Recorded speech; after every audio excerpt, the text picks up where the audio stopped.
Magandang gabi po. Kumusta kayo, kuya? Okay lang po. Okay lang po. Okay.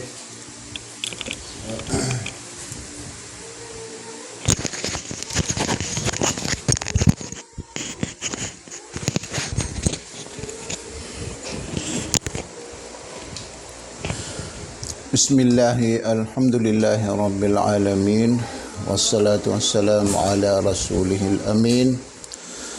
Allahumma allimna ma yanfa'una wanfa'na bima 'allamtana wa zidna ilma.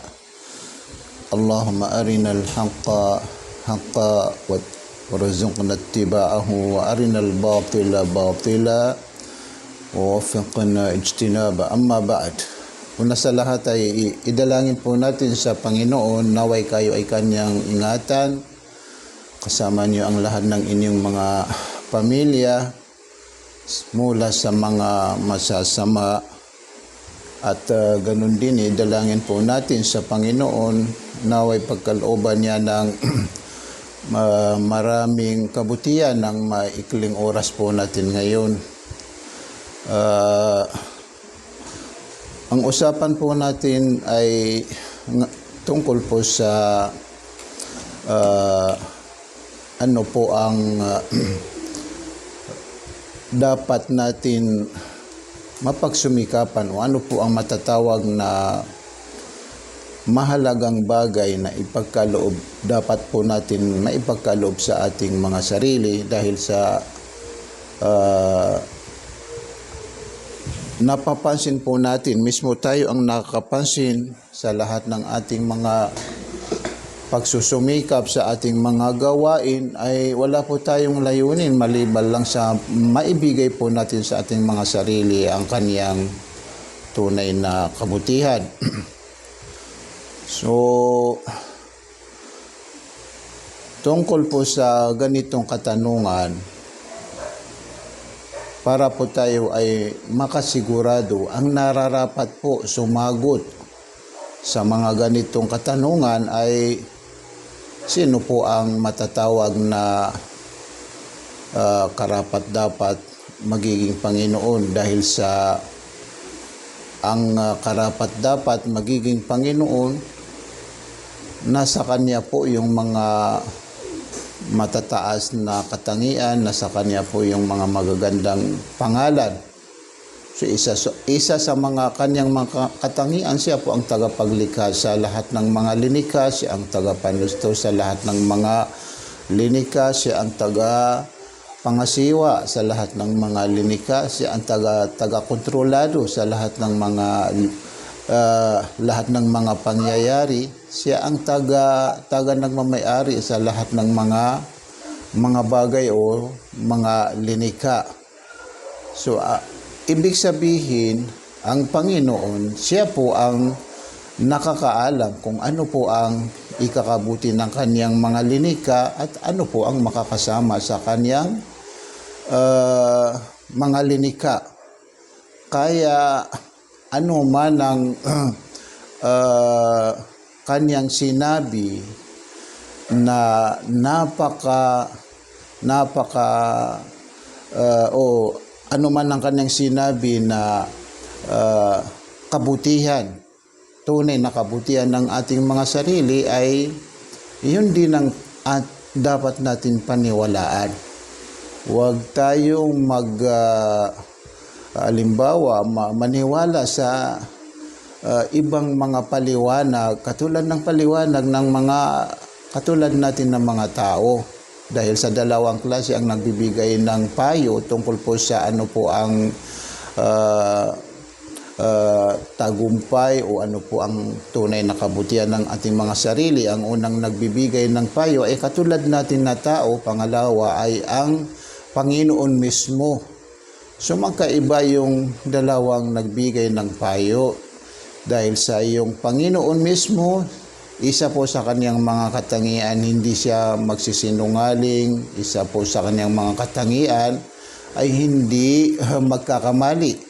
anuman ang kaniyang nasabi na kabutihan ng ating mga sarili, tunay na kabutihan ng ating mga sarili, iyon ang katotohanan.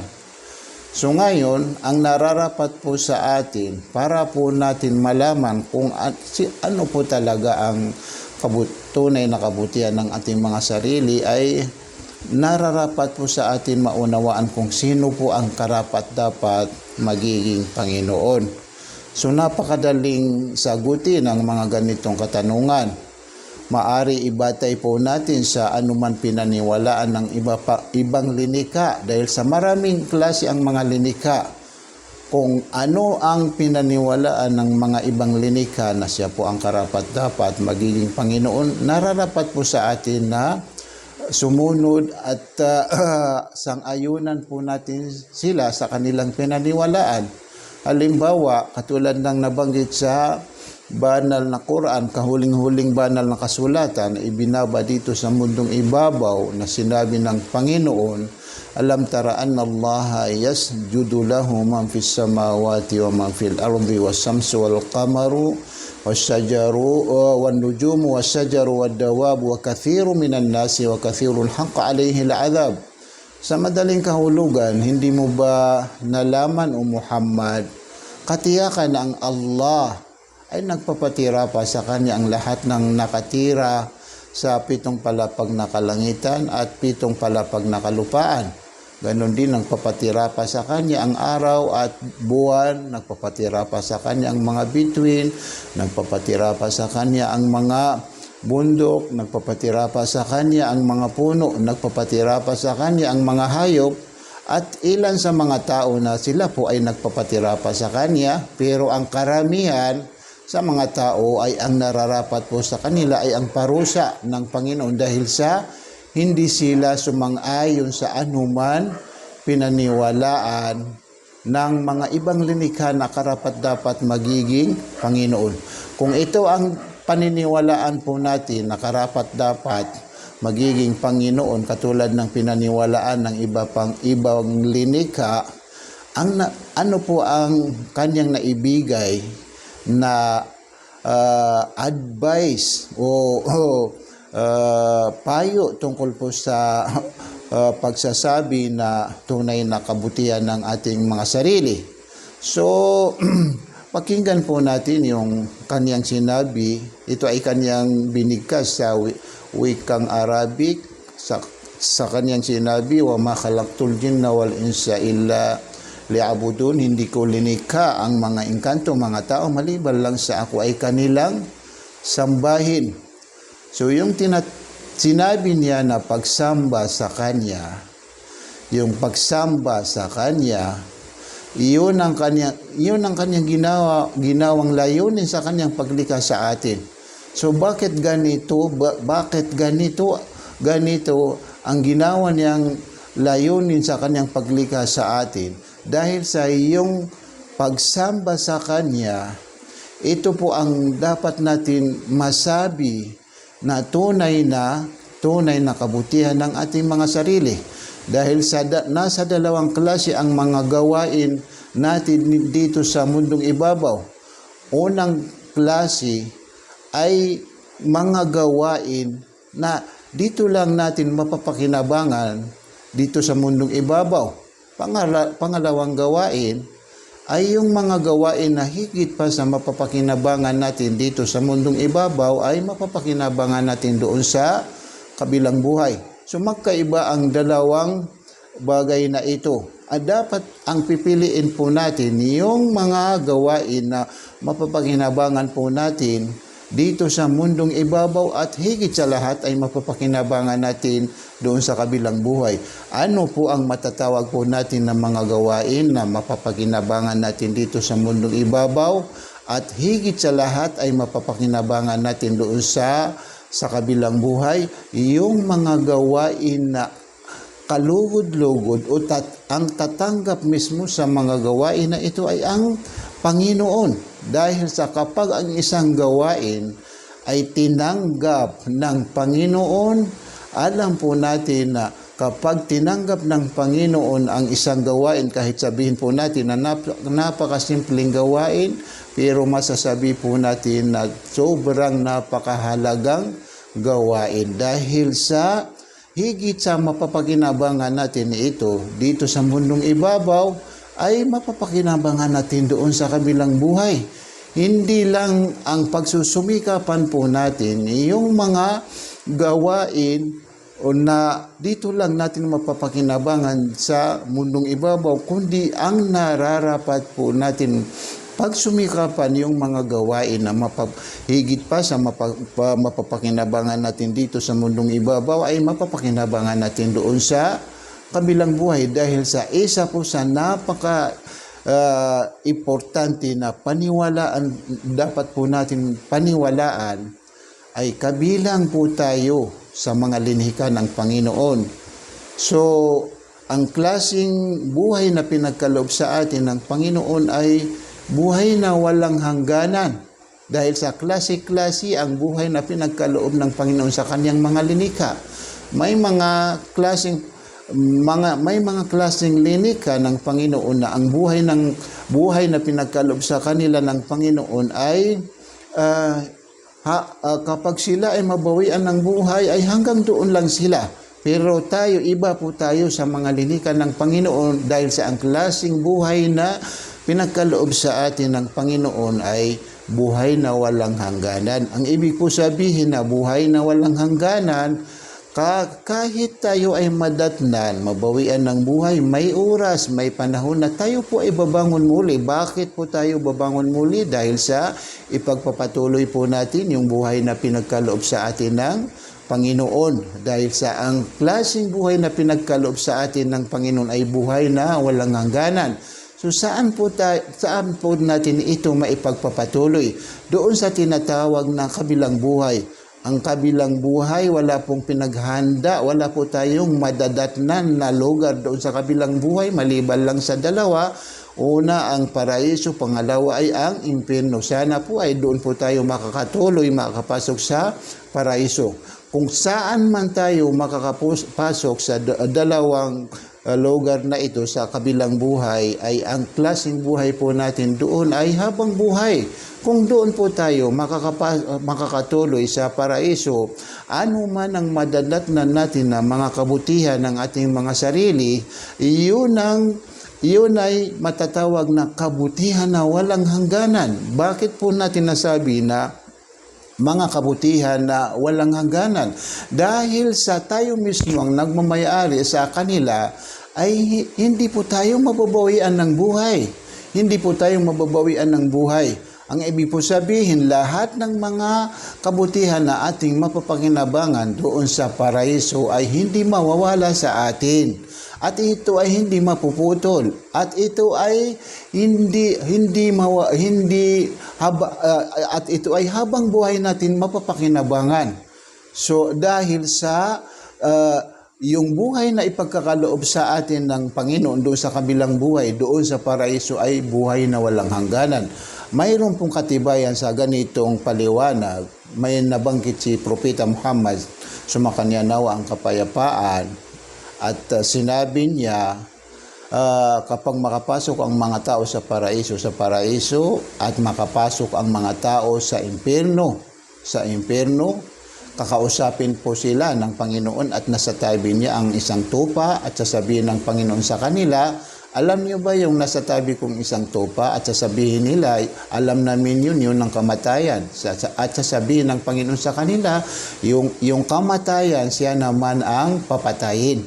O kayong mga tao sa paraiso, mananatili po kayo sa paraiso na walang hangganan. O kayong mga tao sa impyerno, mananatili po kayo sa impyerno na walang hangganan.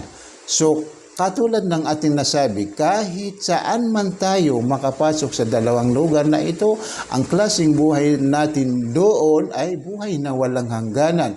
Kung doon po tayo makakapasok sa paraiso, ang mga kabutihan na ating mapapakinabangan ay kabutihan na walang hangganan.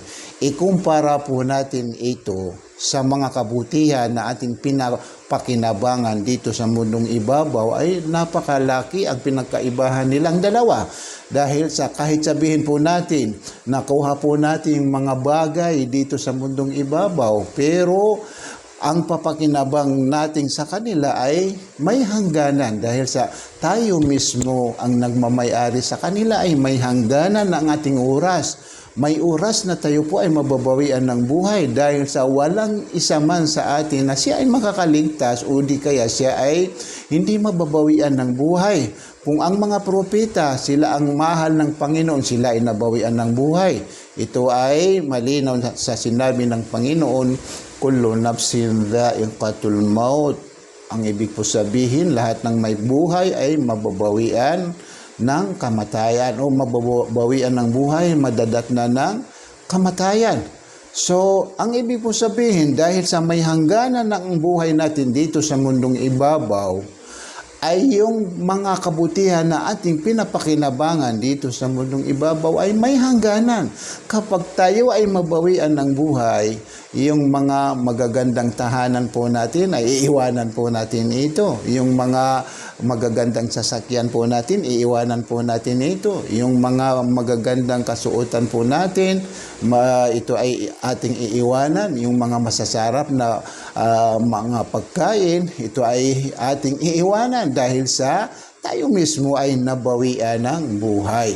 Kaya magkaiba yung kabutihan na ating mapapakinabangan doon sa kabilang buhay at saka yung kabutihan na dito lang natin mapapakinabangan sa mundong ibabaw. Kaya ang nararapat po mapagsumikapan ng isang tao, ano po ang mga gawain na ito ay kanyang mapapakinabangan dito sa mundong ibabaw hanggang sa kabilang buhay. Wala po tayong masasabi na gawain kapakipaginabang dito sa mundong ibabaw at kapakipaginabang doon sa kabilang buhay maliban lang sa mga gawain na ito po ay kinalulugdan ng Panginoon. Dahil sa tayo po ay linikha ng Panginoon dito sa mundong ibabaw, anuman ang kanyang ginawang layunin sa kanyang paglikha sa atin, iyon ang kanyang kinalulugdan. So, yung tinatawag na pagsamba sa Kanya, ito po ay napakaraming klase. May mga uring pagsamba sa Kanya, ito po ay magaganap sa pamamagitan ng ating mga gawa. May mga uring pagsamba sa Kanya, ito ay magaganap sa pamamagitan ng ating mga pagsasalita. May mga uring pagsamba sa Kanya, ito ay magaganap sa pamamagitan ng ating mga pag-uugali. So lahat ng mga uring pagsamba na ito ay lahat po napapaloob po sa relihiyon ng Islam. So ang ibig po sabihin, lahat ng nilalaman ng relihiyon ng Islam, lahat po ito'y matatawag na pagsamba sa Panginoon. At itong lahat ay matatawag na kinalulugdan ng mga gawain na kinalulugdan ng Panginoon. Kung kinalulugdan ng Panginoon ang mga ganitong gawain, ay ang ibig po sabihin, sino man ang gumawa sa mga gawain na ito ay malulugot sa Kanya ang Panginoon. Halimbawa, kung malugod sa atin ang Panginoon, na nalaman po natin na siya po isa po sa Kanyang mga katangian, siya po ang tagapaglikha sa lahat ng mga linikha, siya ang tagapanusto sa lahat ng mga linikha, siya ang tagapangasiwa sa lahat ng mga linikha, siya ang tagakontrolado sa lahat ng mga pangyayari. Hindi ba natin nahanap o hindi ba natin naunawaan ang ano po ang tunay na tagumpay ng ating mga sarili? Hindi ba natin naunawaan kung ano po ang tunay na kabutihan ng ating mga sarili? Dahil sa ang Panginoon mismo, siya ang nalugod sa atin kapag mayroon tayong hihingiin sa Kanya, kapag tayo ay hihingi ng tulong sa Kanya, agad-agad niya po tayo tutulungan. Kapag mayroon tayong dapat iwasan, layuan, siya po ang karapat dapat tumulong sa atin. So, ito po ang masasabi po natin na tunay na tagumpay ng ating mga sarili. Kaya nararapat sa isang tao na nais niya ipagkaloob sa kanyang sarili ang kanyang tunay na kabutihan, ang nararapat po sa kanya, isuko niya ang kanyang sarili sa layunin ng Panginoon sa kanyang paglikha sa kanya. Isuko niya ang kanyang sarili yun ng Islam. Dahil sa yung lahat ng nilalaman ng relihiyon ng Islam, lahat po ito ay mga gawain o mga salita, mga pag-uugali na kinalulugdan ng Panginoon. So ngayon, ang tanong, paano po natin maisuko ang ating mga sarili yun ng Islam? Ito po ay sa pamamagitan ng pagpasok at pagyakap sa relihiyon ng Islam. Ang tanong, paano po tayo makapasok sa relihiyon ng Islam? Ito ay sa pamamagitan ng pagsasaksi na katanggap-tanggap sa Panginoon. Ang pagsasaksi na katanggap-tanggap sa Panginoon, ito po ay napapaloob po dito ang tatlong bagay. Ang unang bagay, ang paniniwala sa pamamagitan ng ating mga puso. Halimbawa, paniwalaan ng ating mga puso, walang Diyos na karapat-dapat sambahin maliban kay Allah. Paniwalaan ng ating mga puso, si Muhammad ay kanyang sugo at alipin. At paniwalaan ng ating mga puso, si Jesus ay kanyang sugo at alipin. Pangalawang bagay, anuman ang pinaniwalaan ng ating mga puso, dapat po natin ito bigkasin sa pamamagitan ng ating mga bibig o sa pamamagitan ng ating mga dila. Pangatlong bagay, anuman ang pinaniwalaan ng ating mga puso, binikas ng ating mga bibig, nararapat po natin ito isabuhay sa pamamagitan ng bawat parte, bahagi ng ating katawan. Kaya tiyakin po natin, bawat parte ng ating katawan, wala silang maikikilos na gawain maliban lang sa mga gawain na ito po ay naaayon sa anuman pinaniwalaan ng ating mga puso, binikas ng ating mga bibig. Kapag nabuo po natin ang tatlong bagay na ito, na isabuhay po natin yung unang hakbang sa pagpasok sa relihiyon ng Islam, tayo po ay matatawag na Muslim at tayo po ay matatawag na alipin ng Panginoon na isinuko niya ang kanyang sarili sa layunin ng Panginoon sa kanyang paglikha sa kanya. Tayo po ay matatawag na alipin ng Panginoon na nagbalik loob sa kagustuhan ng kanyang Panginoon. Alam po natin ang isang alipin na siya po ay nagbalik loob sa kagustuhan ng kanyang Panginoon. Siya po ay pinaghahandaan ng Panginoon na sobrang napakaraming mahalagang bagay. Kabilang po sa mga mahalagang bagay na ito ay kahit noon napuno niya na pagkakasala ang mundo na ito dahil sa siya po ay nagbalik loob sa kagustuhan ng Panginoon, lahat po ito ay maipagpapatawad ng Panginoon sa kanya. Ibig po sabihin ay buburahin ng Panginoon ang lahat ng nagawa niyang pagkakasala, hindi lang sa buburahin kundi papalitan pa ng maraming kabutihan. So ganito kahalaga ang napakasimpleng gawain na ito, yung pagyakap sa relihiyon ng Islam, yung pagsasaksi na katanggap-tanggap sa relihiyon ng Islam.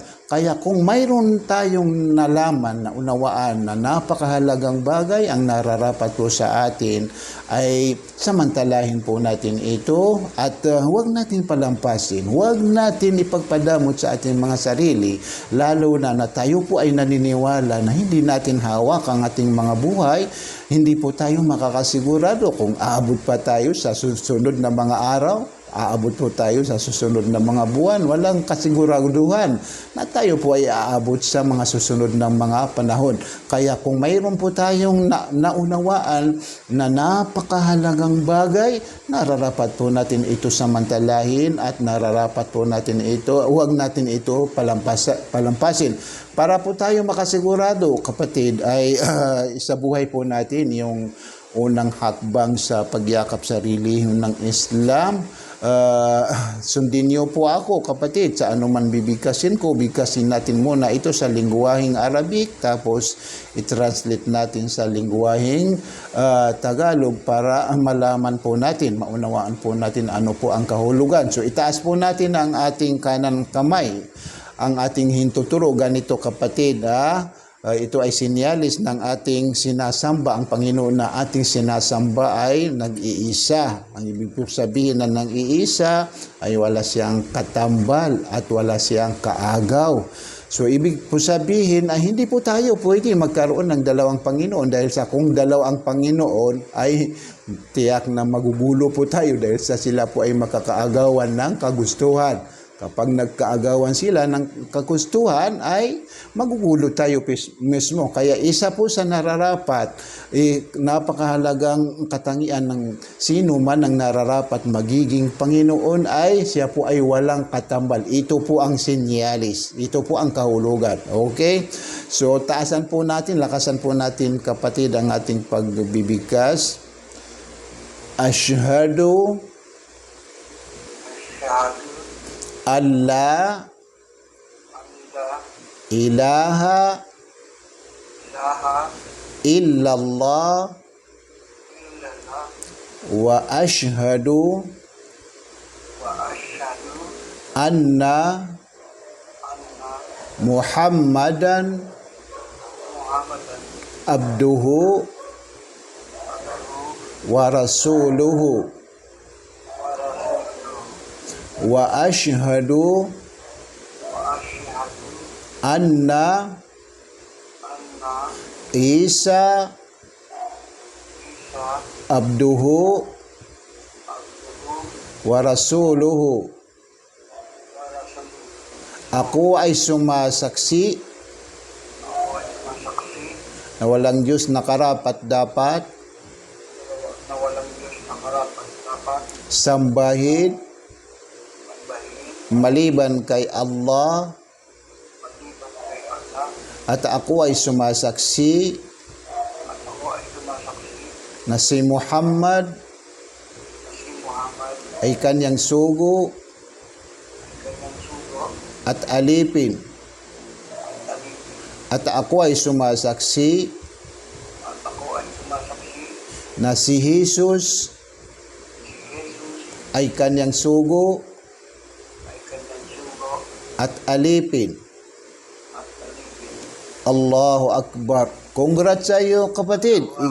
Ikaw po ang pinili ng Panginoon na pinagkaloob niya sa iyo ang napakahalagang bagay na ito. Ito ay walang ibig sabihin kundi dahil sa ikaw ay mahal ng Panginoon, ay pinagkaloob niya sa iyo ang napakahalagang bagay na ito. Napakarami ang kanyang linika, pero ikaw ang kanyang pinili. Dahil sa ito ay nangangahulugan na mahal po kayo ng Panginoon. Kaya wala po kaming nararapat sabihin sa iyo, kapatid, maliban lang sa congrats. Congrats sa iyo, kapatid. Ingatan po kayo ng Panginoon, kapatid.